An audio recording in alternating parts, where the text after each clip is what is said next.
Welcome to another episode of the Dynamic Thriving Podcast. I am your host, Mary Ann Pack, spiritual medium, author and publisher, and joy advocate, leading you into all things life transformational. And this is the Unmuted Voices series.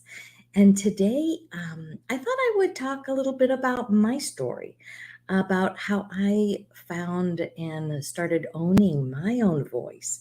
And again, it's not always just your physical voice, using your voice. It's how you express life, your true, authentic self in the world. So that's many times we think about unmuting our voice and speaking up for maybe others, and we can speak up for others, but we may not be able to speak up for ourselves.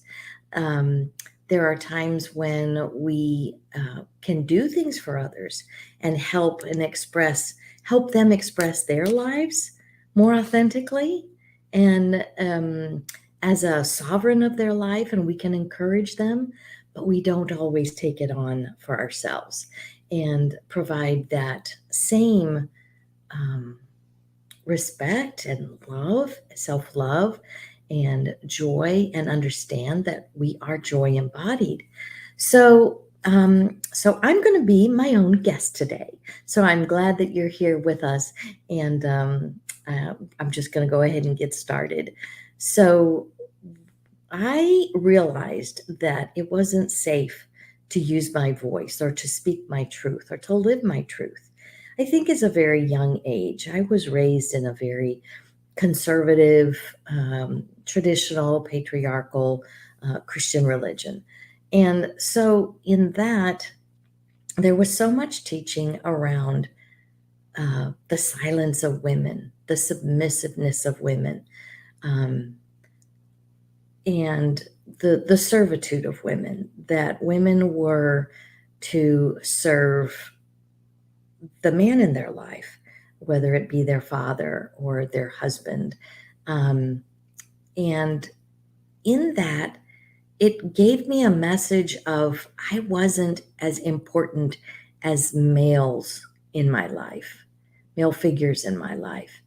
And also, it seemed like that, I was such a social butterfly that I would always get in trouble because I would be drawing attention to myself. And that was a no-no.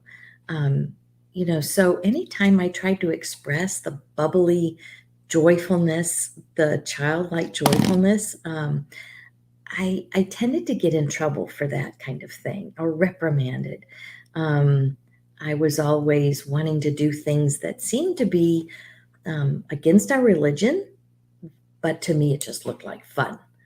And so there was a lot of punishment. There was a lot of guilt and shame heaped on me. There was a lot of coercion to comply because I was not terribly compliant. I couldn't understand why rules would say that this thing that I thought looked like fun was wrong or sinful. I didn't understand that. So I definitely learned at a very early age to watch how I expressed myself, or mute my desires and my wants and my needs because they didn't seem to be as important as everyone else's. And there were indoctrinated beliefs, that taught me this. And like I said, there was so much around the woman's place. It was very, very divided. This is man's place and this is a woman's place. And being a woman child, my wants, needs, and desires were expressed as not important as the man in my life. And then also the teachings of the silence of the women. Women were to be silent in the church. Women were to be submissive to their husbands or to their fathers.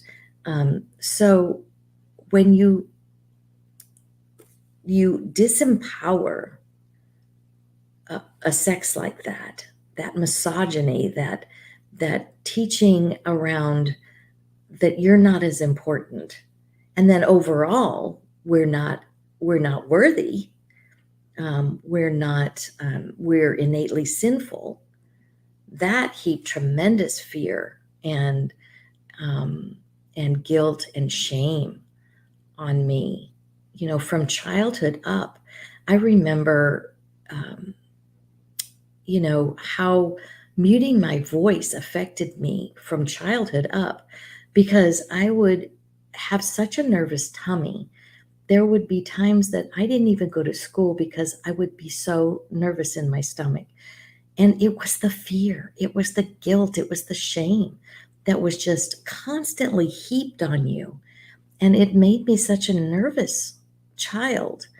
Um, and then as I grew, I always had throat problems. I always had tonsillitis and sore throats. And so by the age of 15, I ended up having a tonsillectomy. That was my first uh, neck and throat disease that I developed. Um, and then as I continued to grow and realize even more strongly that uh, a woman was supposed to be less than a man, it really created a lot of resentment in my life. And I would complain. I was the victim. I played the martyr very well. I was queen of complaining. That was my go to uh, default energy. I would complain about everything and anything, and I would tell anyone who would listen. And even if they wouldn't listen, I'd tell them anyway. So that affected, relationships. People really, a lot of times, didn't want to be around me. That I found out years later when I started to heal through it, that they just were. You just complained all the time, and it was so tiring to talk to you on the phone or visit with you. Um, and so thankfully, I had come out the other side at that time when they told me. But it affected my finances because I was always insecure, always feeling like I wasn't deserving of anything good. I wasn't really um, deserving of any kind of wealth or financial security, or I always felt insecure. I'd never felt safe, no matter how much money I had. There was always that lack and scarcity idea in my work, in my even in my choosing my college. I chose a biblical studies degree because I thought for sure I would lose my salvation if I went to a state university because it was all those bad people out there that could try to um, you know sway my life of purity that I thought I was trying to build, and that they would taint me and that I wouldn't make it. So I chose Bible college, and I have a biblical studies degree. That that caused issues because I really wanted to be in the sciences. I loved archaeology. I loved biology. I loved those things, but that was not, I was always taught that the sciences were not really to be studied in depth or taken on as something as a life career because all of those scientists had to be atheists and they would lead you away from God. And I know this may sound strange to a lot of you, but this was the way I was taught. Um, so I couldn't step into the science world that I really wanted to study. My health, the biggest thing was my health. This living this way, living this muted life, was constantly causing me to create vibrations of unbalance and dis-ease and illness in my body. So, in high school, I started to have migraines, horrible migraines, and they continued to get worse and worse over the years to the point where I was having them every 2 to 3 days. I could not go longer than 3 days without them. Full blown migraine, barfing up your guts, light sensitive, sound sensitive, motion sensitive. Um, on drugs, giving myself shots. And I couldn't go more than 3 days without a migraine by my mid 30s. And the drugs were just horrific. I had surgery after surgery. Anyway, at 22, then I developed a cold, hard nodule in my throat, in my thyroid. And so that had to be surgically removed. And then it seemed to be okay for a few years. Um, I just continued on with the illnesses that I had, the autoimmune diseases, the then I developed another thyroid disease, Graves' disease, when I was in my late 20s. I had, 3 miscarriages. I had gallbladder surgery. I had, in later years, I had hysterectomy. It's just like one thing after the other. And then as I began to study metaphysics with Louise Hay's book, You Can Heal Your Life, and she has the emotional probable cause of different diseases and body issues, pain or illnesses in the back of her book. And I could go down every disease that I had in my body and align it with an emotion that I was feeling because of the indoctrinated beliefs. And I could tag every single indoctrinated belief that was so toxic that created me to have this emotion. And then this is what I developed in my body. So my body was listening to that negative life, that negative talk, that negative energy all my life. And finally, at 34, I just crashed. We had just moved to Texas about a year. I was driving down our grocery store road. I knew this road. We'd been there a year already. And yet there were, I had my babies in the back seat. The boys were young. They were just like 3 and 5. And I suddenly didn't know where I was. The drugs had so affected my mental capacity that it erased that part of my memory or my thought process. And so the next day I was determined to find something else besides traditional medicine. And I marched myself into a health food store and told the owner to fix me. And in that, not only did I begin to have healing in my body that I had never known before, the first week that I was on a full body detox, a herbal supplement detox, I had 6 days without a migraine. I had never gone more than 3 days. I had 6 days. The next one didn't come for 2 weeks. And they just kept getting further and further apart as I worked with the natural supplements and food supplements and nutritional things and herbals and not really changing a lot of my food intake or my exercise, but it was giving my body enough relief that I could start thinking. And then I picked up this little book about alternative healing practices. And so I was looking through that book, and there were all kinds of healing modalities that were natural, the energy work and feng shui and using crystals and light work and sound healing. And it just opened up my eyes to so many alternative healing practices that I was just ravenously taking in and studying as much as I can. I love to research. I love to study. I love to write. So that was how I was able to start identifying things. Then it allowed me to start identifying and evaluating my beliefs. And why did I believe what I was believing? Because I've really always felt like life should be good. My spiritual walk should be enjoyable. I should really enjoy loving God and loving people. And I wasn't. It was so far from that. I think it was those just over and over having little aha moments that just culminated into realizing I needed to start using my voice. I needed to start speaking up and living my truth authentically. And it's taken many years. I'm still on that path. It's a journey. This isn't a one and done. I don't have a certificate that I healed through my trauma. That doesn't happen. So it's an ongoing process.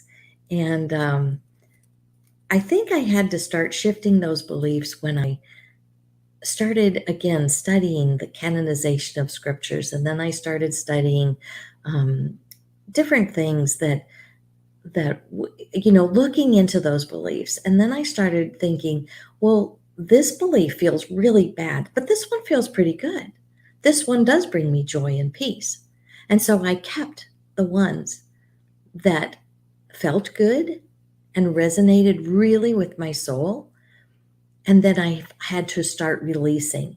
And again, there's many times they still crop up, and I have to release another layer of those beliefs that really I was only taught them because of my childhood teaching and the church that I was in. They weren't really true to my soul. They didn't resonate with who I really was and who I felt like God really was, and who God was. And then I think I started shifting my beliefs to become my own sovereign. Even later, I didn't leave the church until my mid 40s. So our sons were teenagers, and we left the church. I finally had had enough. There was so much hypocrisy and so much, seeing people live one way and yet they were talking another way, and they weren't walking their talk. And I just felt like I just cannot participate in this anymore. The beliefs that they still wanted to hold still did not resonate with my soul. And I wanted more. I wanted more life. I wanted more joy. I wanted happiness. I wanted peace and clarity. And it just wasn't there. So we left the church, and crying had always been the emotional trauma, the emotional ups and downs. I would feel joyful or happy when things were going right, or when I thought I was doing right and obeying the rules. And then as soon as I would mess up or I thought I sinned, then I would just crash, and it would just be tears and begging for forgiveness. Because at any moment, my church believed you can lose your salvation. So if you were in a sinful moment and you died, you would not get to go to heaven. You actually would be condemned to hell. And I could never understand, if God was supposed to be unconditionally loving me, then to me, unconditional means no condition has to change for God to love me and to accept me and to honor me and accept me into the fold. But I kept reading that God loves me unconditionally, but yet he was vengeful, and he was a murderous God, and he slaughtered entire nations, men, women, children, animals, everything. And I couldn't see that. I could not pull that together. Because if God is unconditionally loving, it's one or the other. You can't have it both ways. So that really opened my eyes, and I had to start installing new beliefs. If these were felt so bad, then I had to start installing beliefs that really resonated with my soul and who I knew in my heart that God was, for God to be. And I think for me, shifting this, healing through this kind of trauma and the dis-ease that I had in my body and the resentment, and allowing that to start going away, I started calling in teachers and mentors and people to help me learn and thrive. And I know that the work that I have done, the healing that I have done through this trauma, has, that mess of my life has become my message, because I love sharing the hope and the joy and the love of who we really are. Because I know years and years ago, I read a quote from Abraham Hicks, my mentor, my first mentor, and I have continued to study their work and their infinite intelligence messages that they send through Esther Hicks. And this is the first quote that I put in my We Are Joy book. And so now, in using my voice and coming into my own, I write a lot. I love writing. I love expressing my thoughts in writing. And so that's the way I use my unmuted voice a lot to express my life, not only to live it um, as a joy advocate, but that I write it, and then I also offer to help other people publish their books and expressing that joy and love into the world. But this is the quote that made a huge impact on my healing in my life. And this is what they say: you are joy, looking for a way to express. It's not just that your purpose is joy, it is that you are joy. You are love and joy and freedom and clarity expressing, energy frolicking and eager. That's who you are. And so, if you're always reaching for alignment with that, you're always on your path. And your path will take you into all kinds of places. You are pure positive energy that translates into the human emotion of joy. Does that not just thrill your soul? When I read that, I had to read it over and over and listen to it over and over on the video that I was listening to. And every time it just alleviated and brought such relief and such joy and such connection with the whole of who I am, because it's teaching me that I am joy. I am pure positive energy. That's totally opposite from what I was raised to believe, that I was innately sinful and unworthy. What a difference when I started believing that I really am joy. I really am joy embodied. My inner being, my soul, my spirit is that joy, because it's a spark of God. It is the eternal part of me. And now my physical mind and body may not always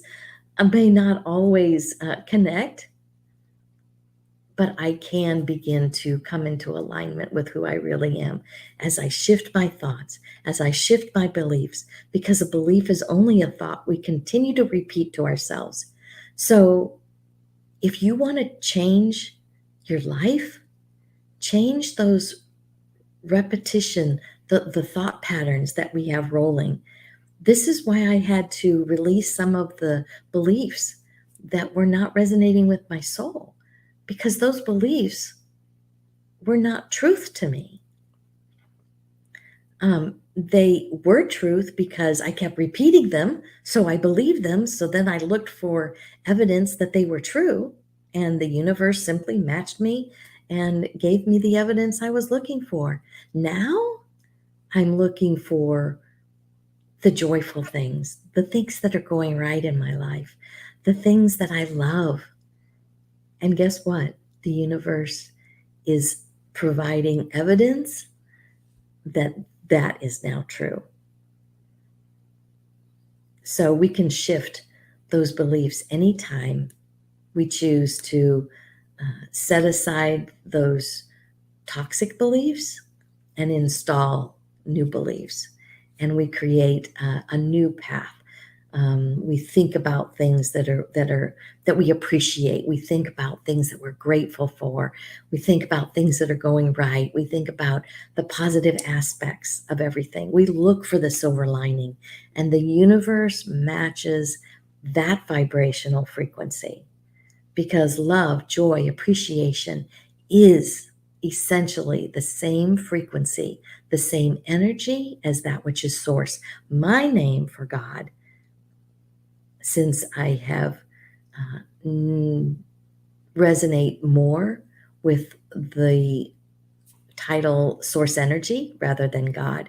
So my mess became my message because I knew that others out there have suffered indoctrination from your religion. Doesn't have to be your religion. It could be your family. You were taught a very specific way to live, and this is your box that you stay in, and you cannot expand beyond that. It could be teachings from your society, your culture, anything that makes you play small or puts you in a restricted, constricted life and makes you play small, or indoctrinated beliefs that you need to break free from so that you can live the life that you love and that you deserve and that you're worthy of, because you are joy embodied. And I just love reminding people of who they are. So for me, I am unmuting my voice by writing books. This is my first book, We Are Joy, Reawaken Your Joy. It's a foundational book that really lays a good foundation of who we are and what good we bring into the world, and just some of the chapters. Let me just read through some of the chapters real quick, just so you get an idea. My dear friend Lori Raggio wrote the foreword, beautiful foreword, and I thank you for that. The first chapter is, start with the basics. We are joy. Chapter 2 is selfishly seek joy. Yes, we can selfishly care about how we feel and seek joy, because our joy, being in our joy, is the best gift that we can give everyone, that we can live in our joy, because that energy then goes forward into the world and we bless everyone else with joy, and it reverberates around the globe. How to soothe your fear. 3 tips for moving from confusion to clarity. Chapter 5, people pleasing is not sustainable. Chapter 6, 2 ways to know what's active in your vibration. How do you know? How do you know what the vibration you have going on that you're attracting?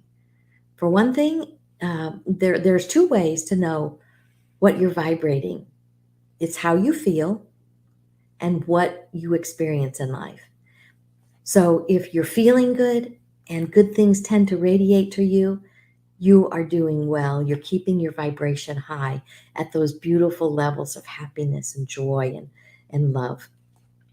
If you are feeling bad, feeling negative energy, negative emotions, and bad things seem to come to you, confusion seems to surround you.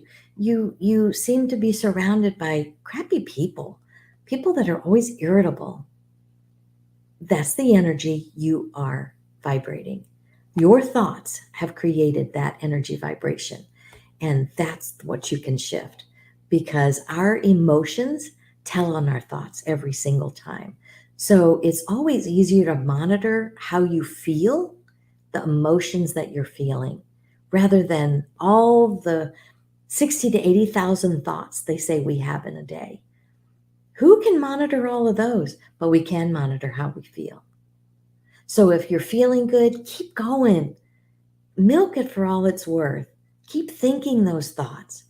And if you're not feeling good or you're feeling really bad, then it's time to shift those thoughts. It's time to start understanding who you are and what's really true. And shift your thoughts, because as you reach for a thought that feels a little better, that just feels like relief. And moving up that emotional scale, just thought by thought, just keep looking for the next thought that feels a little better. You'll eventually end up at the joy and appreciation level. Chapter 7 is the thieves of joy. Who is stealing your joy? What's stealing your joy? And how you can use the security system that's already built in. Chapter 8 is how to move into joy when you're just not feeling it. How do you do that? When you're in a negative role of thoughts and emotions and bad stuff coming to you, bad experiences, how do you move from there to get to joy? This chapter talks about this and gives you the tools to use and the methodologies to get up that ladder towards joy. Chapter 9, know who you really are. Know that you are joy and love embodied. Chapter 10, have a great day unless you've made other plans. So, and a great day always starts the night before. And I talk about how to do that in this chapter. Chapter 11, your goal, feel good. That's our goal, always. We innately want to feel good because our inner beings are always feeling good. Our inner beings will never join us in complaining or resentment or feeling bad. That's why it feels bad, is because our inner being is over here feeling good and we're wallowing in the dirt. As soon as we start heading in the direction of where our inner being is, we'll feel better. That negativity, that negative energy and emotion will subside. And then chapter 12, feel better first. When you want to see change in your life, feel better first. Reach for those better feeling thoughts of love and joy and things that you can appreciate. If you only learn one thing, if you will learn to be in an attitude of appreciation, you will align with who you really are. You will align with Source, and you will be wholly one with Source and spirit, mind, and body. That's when you will begin living happily ever kind of life. It will look magical to others because they don't understand why you have such a good life. And you just say you learn to appreciate, because appreciation is the key. It's the key to your love and joy and the good things that come to you. So learn to appreciate. And I so thank you for sharing this day with me, sharing this time with me. And I just want to let you know that these books, my We Are Joy book series, this is book 1, Reawaken Your Joy. This is book 2, Sacred Crystals, that I wrote with April Goff Brown. It's a beautiful book on how to use crystals and really integrate them into your life. In all of our books, there are integrative questions at the end of every chapter so that we don't need more knowledge. I didn't want to write any book that just gave knowledge. What we need is integration.